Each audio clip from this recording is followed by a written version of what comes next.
भारत सरकार ने सबसे आक्रामक क्रिप्टो टैक्स 30% पर लागू किया है और इसके अलावा वे अपनी भौतिक रुपया मुद्रा को एक सीबीडीसी से बदल रहे हैं, यानी सेंट्रल बैंक डिजिटल करेंसी, जो कि इस लेख के अनुसार एक स्टेबल कॉइन द्वारा समर्थित होगी और भारतीय रिजर्व बैंक द्वारा प्राप्त की जाएगी।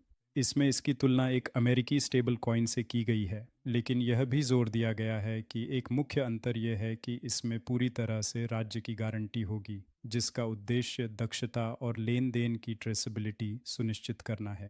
सरकार के अनुसार यह हमेशा उनकी मुख्य विशेषता रहेगी। पहला, पारंपरिक बैंकिंग प्रणाली की तुलना में लगभग त्वरित सेटलमेंट। दूसरा, निगरानी में वृद्धि। यही तो वे शुरू से ही चाहते थे। अंत में, लेकिन कम महत्वपूर्ण नहीं, मुद्रा छपाई से जुड़ी लागत में महत्वपूर्ण कमी। इसे ही हम मात्रात्मक सहजता, क्वांटिटेटिव ईजिंग कहते हैं।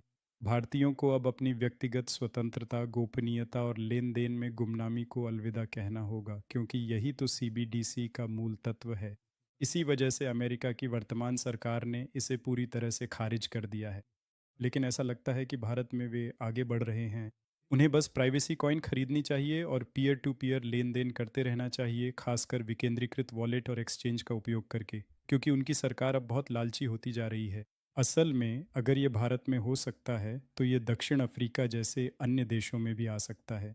हमें खुद को इससे बाहर नहीं समझना चाहिए, क्योंकि यही तो सरकारें, बड़े बैंक और डीप स्टेट करना चाहते हैं। वे क्रिप्टो का इस्तेमाल अपनी ताकत को मजबूत करने के लिए करना चाहते हैं। वे अब स्पष्ट रूप से क्रिप्टो करेंसी को फिर से ब्रांड करने जा रहे हैं, क्योंकि वे केंद्रीकृत वितरित लेज़र तकनीक, जिसे ब्लॉकचेन भी कहा जाता है, की ओर बढ़ रहे हैं और इसे क्वांटम फाइनेंशियल सिस्टम कहेंगे, शायद 2030 के बाद।